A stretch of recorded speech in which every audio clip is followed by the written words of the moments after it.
Les amis, aujourd'hui, je ne savais même pas par où commencer, car cela part dans tous les sens. Soyez les bienvenus, comme d'habitude, à la maison pour ce point média, revue de presse internationale spécial Mercato. Allez, on commence avec Manchester City. Ça y est, Reinders de l'AC Milan arrive du côté de la formation de Pep Guardiola. Regardez la une du Mirror. Even more rain pour Reinders in Manchester. Le jeu de mots ici pour règne, vous l'aurez compris, pour domination, ou alors pour le règne sur le championnat, mais également pour la domination au milieu de terrain, pour prendre les commandes. Vous l'aurez compris sur le jeu de mots, le voici ce visage, mais regardez, on nous dit également ici, première information, que Pep Guardiola serait prêt à se séparer de Jack Grealish, les amis. Première information.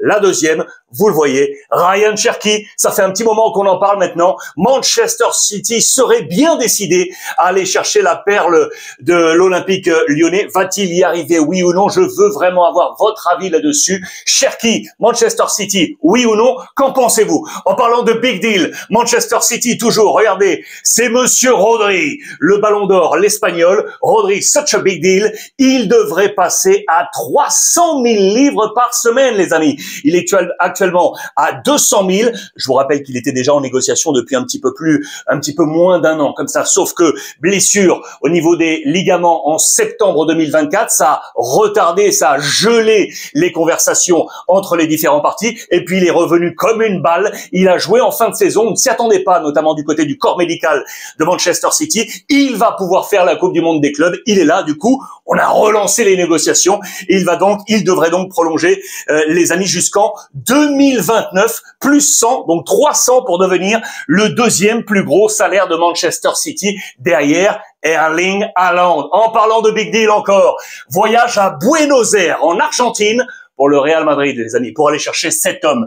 Mastantuono, le Paris Saint-Germain serait également dessus, la perle de River Plate. Le Real aurait pris pour l'instant le ballottage favorable, ce qui nous amènerait, regardez, le jeu de domino. Je vous rappelle que Nico Paz, l'ancien du Real, aujourd'hui à Côme, aurait été sujet à revenir au Real Madrid pour composer au milieu de terrain. Je vous rappelle que l'option première avait été Florian Wirtz, le joueur de Xabi Alonso du côté du Bayer Leverkusen, mais celui-ci devrait se diriger vers Liverpool. On avait une option 2 ici, mais vraisemblablement, c'est Mastantuono aujourd'hui qui serait l'option prioritaire du Real Madrid pour le milieu de terrain. Je vous rappelle, depuis, bien évidemment, l'absence de Luka Modric, les amis, qui va prendre la direction de l'AC Milan. On nous explique pourquoi Modric a choisi Milan, notamment parce que Milan ne joue pas la Ligue des Champions. Il ne voulait pas se retrouver face au Real Madrid, éventuellement. Ça, c'est très intéressant et il va devenir, regardez, le 13e ballon d'or à revêtir la tunique de l'AC Milan. Ils sont là, les 13 ballons d'or, avec Rivera, Rossi, Ruud, Van Basten, Jean-Pierre Papin, Baggio, Weah, Ronaldo, le Brésilien, Rivaldo, Shevchenko, Ronaldinho et Kaka. Modric serait ainsi le 13e ballon d'or, lui qui en a hérité en 2018. L'aspect Milan également avec l'une de ses idoles, Boban, les amis, justement ici avec Georges Weah. Boban qui est ici, qui fait partie, vous le savez, de cette culture et de cet organigramme de l'AC Milan. C'est une relation très proche. Ils sont amis aujourd'hui. C'est ultra important. Et si, du coup, on avait un milieu de terrain, Modric, Rabiot, les amis, je vous en parle depuis 2 jours, vous le savez, le joueur de l'Olympique de Marseille. Regardez ça, la une de la Gazzetta dello Sport, la une du Corriere également. On va y revenir dans un deuxième temps. Vous le savez, c'est le poste à l'Inter Milan. Cesc Fabregas serait toujours le numéro 1, mais on en parle. Restons ici avec Adrien Rabiot donc, avec l'AC Milan. On parle d'un coup de fil de Max Allegri. Je vous en ai parlé depuis un petit moment. Pourquoi? Et notamment parce que Reinders, je viens de vous en parler, file du côté de Manchester City pour 72 millions d'euros et du coup, il y a une place au milieu de terrain pour Adrien Rabiot. Je vous rappelle que Max Allegri, il l'avait eu sous ses ordres du côté de la Juventus de Turin. Je vous rappelle que le Marseillais l'appelle un peu son deuxième papa à Max Allegri. Je vous rappelle également que, Marseille va jouer la Ligue des Champions avec Roberto De Zerbi. Que va choisir Rabiot? Jouer la Ligue des Champions avec Marseille ou pas de compétition européenne avec l'AC Milan? Pour autant, on nous dit que il y aurait un accord entre le joueur et l'Olympique de Marseille avec 10,5 millions d'euros qui seraient versés par Milan à l'Olympique de Marseille. Va-t-il choisir, oui ou non, de filer à Milan, puisque donc Reinders file à Manchester City pour 72 millions d'euros. L'autre information, vous le savez, concernant les Français à Milan, c'est lui, Mike Maignan, qui devrait s'envoler du côté de Chelsea. C'est quasiment fait tout ça. On parle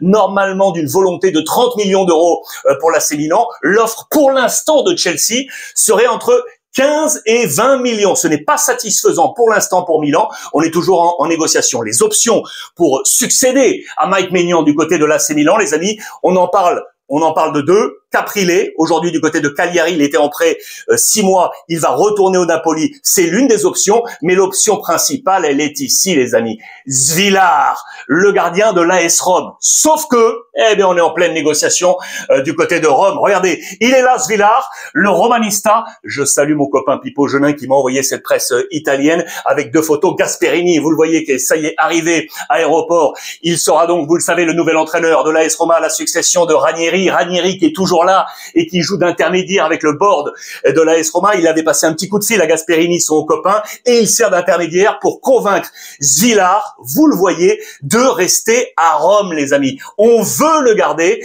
il est là. Svilar, je vous le rappelle, international serbe. Il est né en Belgique. Il a été formé du côté d'Anderlecht avant de signer au Portugal à Benfica. C'était en 2017 pour 2,5 millions d'euros et puis d'arriver à l'AS Rome libre en 2022.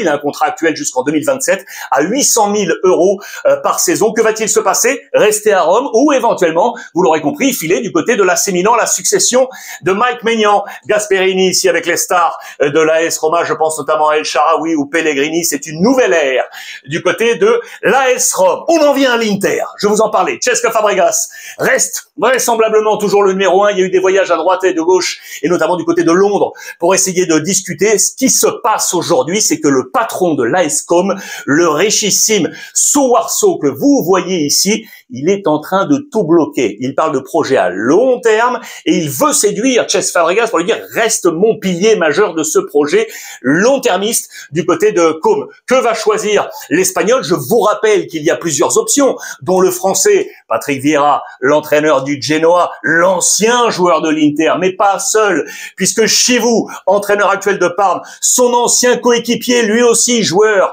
de l'Inter, ces 2 hommes seraient des noms possibles, je vous en ai parlé, si Cesc Fabregas venait à dire non. Alors attention, donc vous l'aurez compris, le serpent de l'Inter veut absolument, regardez l'image, prendre Cesc Fabregas, vous l'aurez compris, je voulais absolument vous montrer cette image. Dans le même temps, regardez ici ce qu'on nous dit en encart, je vous ai tout grossi, puisque le père Simone Inzaghi a donc filé du côté de Al Hilal. Il a été présenté avec le nouveau maillot sous les couleurs du championnat saoudien. Chivu, du coup les amis, alors si ce n'est pas Patrick Vieira, et on va en reparler, ça peut être donc Chivu, ancien joueur de l'Inter, ancien coéquipier de Vieira du côté de l'Inter.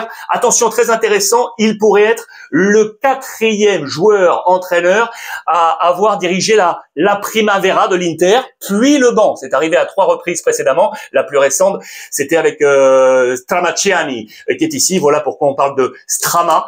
Ici, Chivu, donc, qui en prenant la Primavera, avait remporté d'ailleurs le Scudetto. C'était en saison 2021-2022. Aujourd'hui, sous les couleurs de Parme, il a disputé 13 matchs avec 3 victoires, 7 matchs nuls et 3 défaites. Il a réussi plutôt une bonne fin de saison et a gagné des galons pour faire que l'Inter aujourd'hui s'intéresse à son profil. Je vous en ai parlé. Patrick Vieira, attention, qui sera également sur les tablettes, les amis de la Fiorentina. Va-t-il quitter le Genoa? Regardez cette photo. On voit 3 visages que vous connaissez. Donc, Pat Vieira est ici. Thiago Motta est ici. L'ancien de la Juve, l'ancien du Paris Saint-Germain serait éventuellement sur les tablettes de la Fiorentina. Lui aussi, vous le connaissez. Farioli, qui était parti du côté de l'Ajax. Il en est sorti. L'ancien de l'OGC Nice. C'est lui. Ces 3 hommes possibles pour être coach de la Fiorentina. On reste sur l'Inter et là sur le mercato. Vous l'avez aperçu, on en a parlé également. Højlund, le joueur danois de Manchester United, serait l'une des priorités offensives de l'Inter Milan.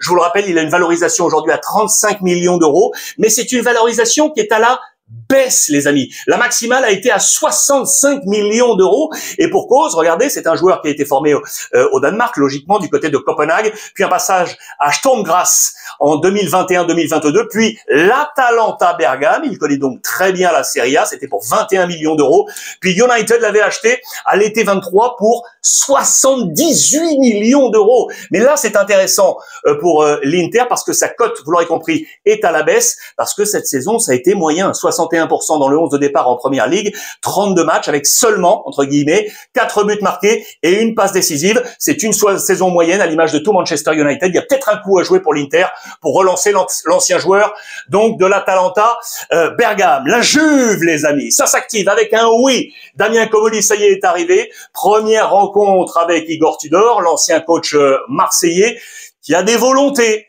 Il veut un contrat et il veut 4 coups. Il réclamerait un contrat jusqu'en 2027. Il réclamerait également un staff élargi, ramener des forces vives à lui et il voudrait donc 4 coups sur le mercato. C'est le boulot aujourd'hui de Damien Comolli, l'ancien président du TFC, je vous le rappelle, avec l'homme fort bien évidemment qui est ici, Giorgio Chiellini, qui a été mis en place dans un rôle central de ce board de la Juventus de Turin. Ça c'est intéressant, regardez, puisque Massara, l'ancien de l'AC Milan, qui était passé par Rennes, flop du côté du championnat de France, eh bien il pourrait être aujourd'hui sur les tablettes de Damien Comolli pour être le nouveau directeur sportif de la Juventus de Turin. Je vous rappelle que hier on avait parlé de Salihamidzic, l'ancien du Bayern Munich. Eh bien l'ami Massara pourrait arriver. Je vous rappelle que Tudor a gagné des galons puisqu'il a réussi à qualifier la Juventus de Turin pour la Ligue des Champions. C'était son objectif en arrivant à la succession justement de Thiago Motta. Il a pris l'équipe à la 5e place, il l'a qualifié à la 4e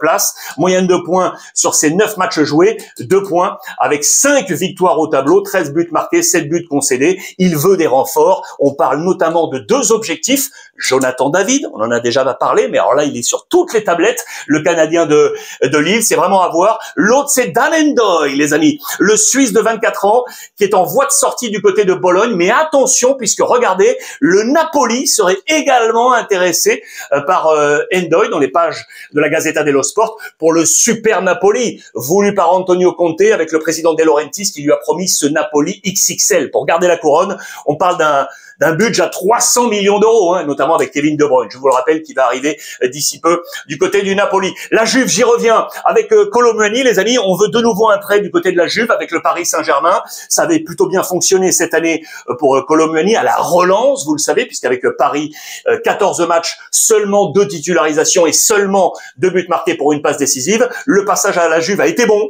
19 matchs, 16 titularisations avec 8 buts marqués. Ça, c'est une réussite et 2 passes décisives. Je vous rappelle qu'avec l'équipe de France, c'est 7 matchs, dont 6 titularisations, 3 buts et une passe D. Ça nous fait un total de 13 buts en 40 matchs. On veut le garder du côté de la Juventus de Turin. Est-ce qu'on va trouver l'accord avec le Paris Saint-Germain? Ça, c'est une interrogation. En parlant du Paris Saint-Germain, les amis, ça, c'est intéressant. Vous ne l'avez peut-être pas vu. Vraisemblablement, Paris insisterait pour cet homme espagnol, Mario Gila, de la Lazio de Rome, défenseur central de 24 ans, 1m85, qui est passé par la Catalogne et notamment la formation de l'Espagnol Barcelone, puis celle du Real Madrid, avant de signer à l'été 2022 à la Lazio pour 6 millions d'euros. Il y a sans doute un coup à jouer pour Paris. Joueur très intéressant, 32 matchs cette saison, 82% dans le 11 de départ. Au passage, un but marqué pour lui, défenseur central. C'est une cote qui est en train de monter. Vous le voyez à 28 millions d'euros. Signe de cette bonne forme avec la Lazio de Rome. Il y a une possibilité également pour la Lazio, vous l'aurez compris, s'il s'en va, c'est lui, 21 ans, Diego Coppola, joueur très intéressant de Vérone, U21. Mais ça, c'est l'information principale côté Paris Saint-Germain. Gila, affaire à suivre pour l'Espagnol. En parlant d'Espagne, ça y est, Joan Garcia, le oui est tombé, ça va signer avec le FC Barcelone. Le nouveau gardien est là, le boulot de déco, vous voyez du oui absolument de partout avec ses montages, avec le maillot du FC Barcelone. Je vous rappelle que le Barça a déjà dans ses caisses pris 14,3 millions d'euros. Ça, c'est intéressant, vous le savez, par rapport au fair play financier qui menace toujours le FC Barcelone, avec 3 ventes déjà établies, celle du petit Alex Bailly qui était à Côme, on l'a vendu définitivement. Je pense également à Todibo, vendu du côté de West Ham, et je pense également au petit Collado qui va filer du côté du Qatar. La somme des 3, ça nous donne 14,3 millions d'euros. Je vous rappelle qu'il faut trouver les 25 millions puisque l'Espagnol veut tout cash direct pour ne pas avoir de problème avec éventuellement les problématiques du FC Barcelone et du fair play financier. Regardez ça au passage, je n'aime pas ça du tout puisque ce sont les clubs voisins. Vous le savez, il y a un derby, il y a de l'animosité parfois entre l'Espagnol et le Barça. Eh bien, certains supporters de l'Espagnol Barcelone ont tagué là sur des murs du village natal de Joan Garcia, je vous le surligne comme ça, ce rata qui veut dire rat parce qu'on n'est pas content du tout, on lui a barré les yeux, vous le savez, vous le voyez pardon sur certains réseaux sociaux, très moyen du côté des supporters pardon de l'Espagnol Barcelone. En parlant du Barça et justement de Joan Garcia, je pense notamment à Ter Stegen parce qu'il arrive en position de numéro 1. Je vous en ai parlé, Joan Garcia. Du coup, qu'est-ce qu'on va faire avec Ter Stegen? Ce qui semble clair dans les colonnes de Sport, c'est que la stratégie de la direction sportive du Barça, Deco et de Hansi Flick, c'est vraiment de prendre Joan Garcia numéro 1 et donc d'expliquer à Ter Stegen qu'il aura un nouveau rôle. Je vous rappelle au passage que Ter Stegen a joué hier demi-finale de la Nations League, perdu face au Portugal. Il a tenté de sauver les meubles en toute fin de match, notamment avec des parades monstrueuses, mais il n'a pu empêcher le Portugal de s'inviter pour la finale avec une victoire de buts 1 et notamment avec Cristiano Ronaldo buteur et un super fiston Conceição. En parlant de matchs internationaux, je vous montre ça. Le Brésil joue cette nuit, la nuit prochaine, 1h du matin.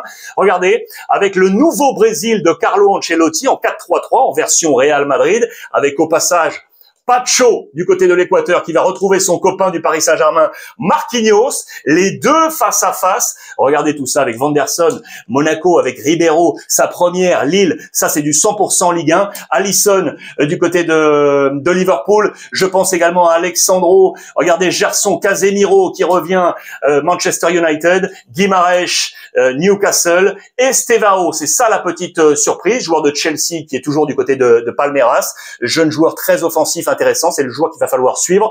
Tottenham, Richarlison et bien évidemment Vinicius Junior qui est là. Je vous rappelle que pas de Neymar dans la première sélection de Carlo Ancelotti. Enfin, ce soir, pour terminer la deuxième demi-finale de la Nations League entre les tenants du titre, les Espagnols, face aux Français en toile de fond, eh bien, il y aura la bataille également pour le Ballon d'Or avec Lamine Yamal qui sera là face à Kylian Mbappé, mais on pense à Ousmane Dembélé. C'est la défense de la couronne pour les deux tenants du titre espagnols. Voici la composition d'équipe probable offerte par le quotidien Marca: Cucurella, Cubarsí, Lenormand, Porro, Subimendi, Fabian Ruiz, Unai Simon, Nico Williams, Pedri, Lamine Yamal et Oyarzabal. Dembélé serait donc là, Mbappé, Olise, Koné, Doué, Rabiot, Théo Hernandez, l'anglais Konaté, Kaloulou et Mike Maignan. Qui va s'imposer ce soir? Dites-moi ce que vous avez pensé de cette revue de presse XXL.